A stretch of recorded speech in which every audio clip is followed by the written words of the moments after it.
美国研发类似于这样的往返于地球和太空的飞行器来看，美国在这个领域里边就是把太空军事化。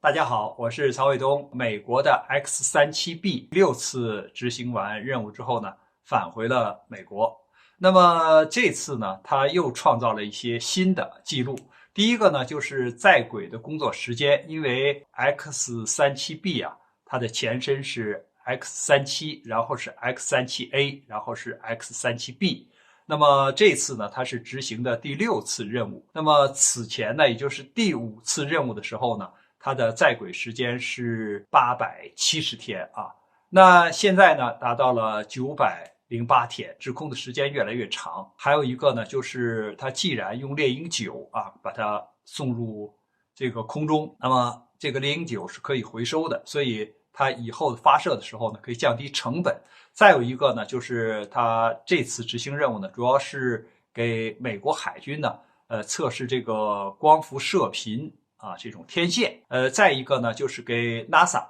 测试一些新型的太空材料，就是因为它在空中要停留900多天，那么哪些材料可以在太空中滞留这么长的时间不会损坏还可以用，还有哪些材料呢可能坚持不了这么长时间，怎么进行改善和改进啊？这是他的任务。当然他还顺便发射了一颗这个卫星，这是他主要执行的一些任务。那么我们现在就是从美国研发类似于这样的往返于地球和太空的飞行器来看，美国在这个领域里边就是把太空军事化。因为最初的时候呢，它是含含糊糊的不说执行什么样的任务，因为虽然是归美国空军管，但是它执行什么样的任务，他不说。那我们现在看就是回顾它从第1次到现在第6次的这个发射，从最初只能在一个低轨，因为它的这个距离地球的这个距离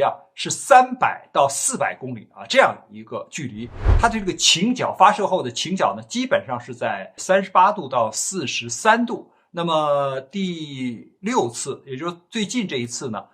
角度已经变成了基本上达到了50度到55度，当然也有人说60度，因为你这个倾角越大的话呢，那它在观测地球高纬度的这些地区的区域呢就越大。还有一点呢，就是从最初它升空之后，因为它要打开舱门，然后把这个太阳能的这个翻版一些东西放出来，给自己充电增加这个电能，来增加在滞空的这个时间和工作的这个动能。它开始呢是简单的讲了一下，我可以放出机械的手臂维修空中的这个卫星或者是捕获空中的这个卫星。那么后来呢，就是不断的试验各种新型的材料这次就明确说了，我是给海军测试新型的光伏射频天线，我是给这个 NASA 测试新型的材料。当然你说它这个舱里边还搭载了其他的东西没有？那比如说类似于武器装备这样的东西没有？那现在美国是3缄其口的它不对外透露一点。但是呢，通过它这样的发展，我们可以想象到就是它这种飞行器在空中滞留的时间越来越长因为从最初的比如说200多天、300多天、500多天、800多天，现在到了900多天，那么将来可能时间会更长，比如说3年的时间那这个是一个时间，还一个它的这个倾角变得越来越大。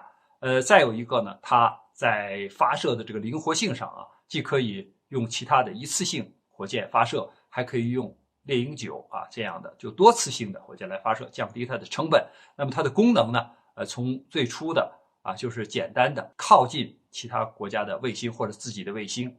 来进行观测。那么后来呢，是伸出机械手可以抓捕或者是维修自己的这个卫星，或者是补放就是比如说我带上去一些卫星，然后我把一些失效的卫星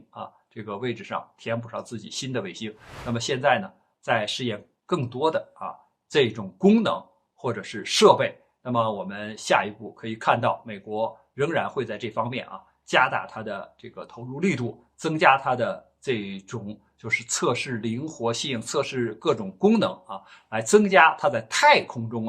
这种领先的这个优势。所以呢，通过美国 X-37B 这样的，有人管它叫往返的这个飞机，实际上呢它没有动力，它后来回来的时候呢，完全是要靠滑翔来进入这个轨道，然后落地。但不管怎么说，它在这个领域里边的领先的优势还是非常明显的。我们关键是要掌握，就是它到太空中去干什么它的目的是什么？就是我们应该考虑到它可能在这上面能够做什么样的文章，或者有什么样的行动，未雨绸缪，保证自己的安全。关于这个话题呢，我们今天就聊到这儿，感谢大家观看本节目，我们下期节目再见。